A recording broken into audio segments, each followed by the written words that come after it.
Silang dalawa, pinagpares ko. Sila na yung nagiging producer ko ngayon dito sa loob ko. Yung mga inanak nito, halos mga nag-overall lagi, yearly.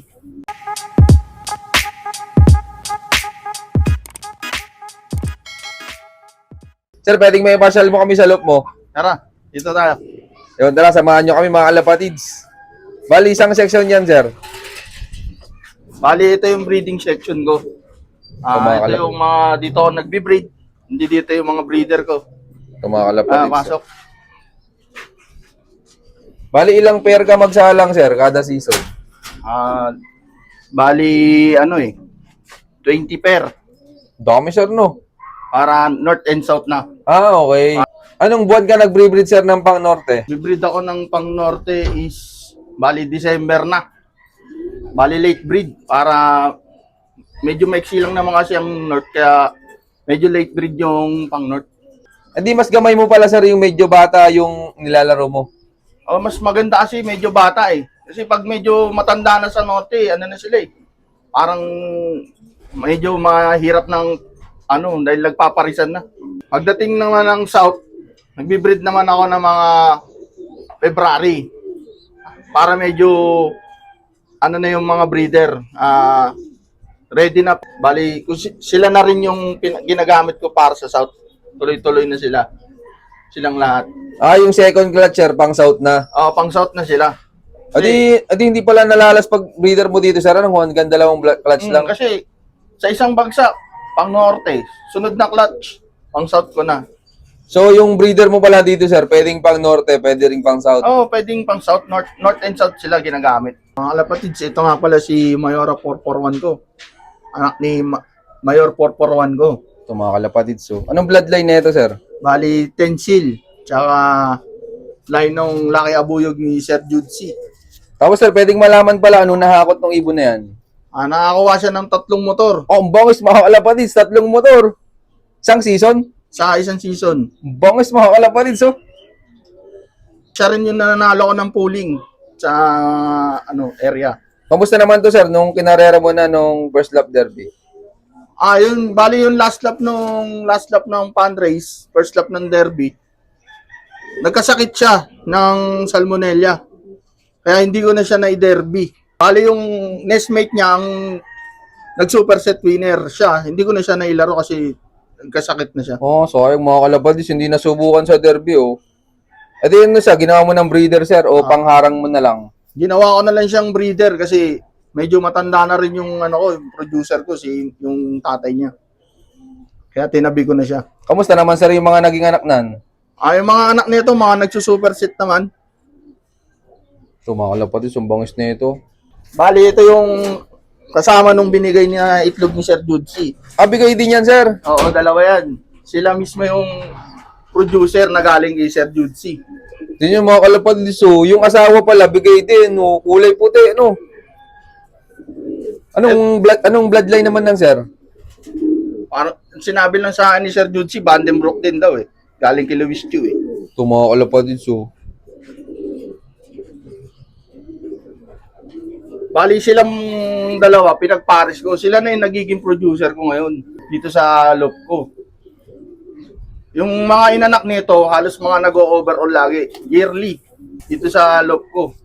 Pag sila pinagpapares ko. Tapos yung mga anak niya, yung mga naging apo nito, yung anak ng overall, nananalo rin, pati yung mga pamangkin. Nananalo, tuloy-tuloy.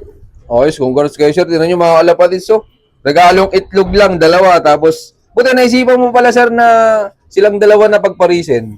Kasi sabi ng kumpare ko, sila na yung pagparisin ko kasi saktong kak at hen naman yun. Timing, no? Sabi ng kumpare ko, yan na ang pagparisin mo kasi iba yan pag galing kay Sir Jutsi. Sila namang pinagparis ko. Maganda naman ang pinoproduce nila. Naglalabas talaga sila ng mga overall. Ayos, congrats kayo, sir. Tapos, tinuruan ka na rin ni Sir Jutsi pagdating sa karera. May mga binigay siyang mga tips sa akin kung paano mag-breed tsaka mag-condition ng ibon. Yun. Pwedeng ma-share mo sa amin ng konti, sir, yung mga breeding strategy mo dito, sir. Paano ka mag-prepare ng ibon bago isabak sa breeding? Bali, pag nagbe-breed ako, nagpa-flashing muna ako. Sabi ni Sir Jude, mag-flashing, mag-purga, hanggang halos isang buwan din eh. Pag nag-ano ako pa-flashing ako para mas maganda yung ano ng ibon. Mas kondisyon, mas maganda kasi mag-breed pag kondisyon na kondisyon ng ibon. Tapos, paano ka pumili nung pagpaparisen, sir? Anong tinitignan mo dun sa ibon? Tapos, sir, paano ka pumili nung pagpaparisen, sir? Bali, pag kung alin lang yung magustuhan kong pagparisin, na ilang ginagamit ko. Kasi hindi naman ako naniniwala sa mga, mga hipo-hipo din eh. Yung mga, sa wing churi. Kung ano lang yung kunyari, yung nanalo, sila yung pinagpaparas ko. Tapos, sir, ano palang mga gamit mong supplements pagdating sa breeding? Simple lang naman ang gamit ko ng supplement sa breeding. Electrolytes, multivitamins. Ay lang yung hindi ako masyadong nagbibigay lang mga grits, kung ano yung mga kailangan ng ibon, ayun yung mga binibigay ko. Yung grits mo, sir, binababad mo na doon sa cage? Oo, kasi mas madalas nilang kainin yan eh. Mas maganda yung grits sa ibon. Maganda silang kasi calcium, pag breeding, siyempre ang importanteng ng pangunahing vitamina ng breeder, calcium. Kaya mas maganda nakababad yung mga grits. Tapos, sir, yung electrolytes, paano mo panamaan ng bigay, sir? Anong araw ka nang bibigay? Alternate lang, Martes, Huwebes lang ako nagbibigay ng electrolytes para hindi ganong yung ibon. Kasi minsan nadi-dehydrate din yung mga breeder. Pag sobrang subo na. Tapos nagbibigay din ako ng pula puti. Tsaka victory sa mga inakay para malusog sila. Maganda yung pangangatawan ng ibon. Yun, maraming salamat, sir.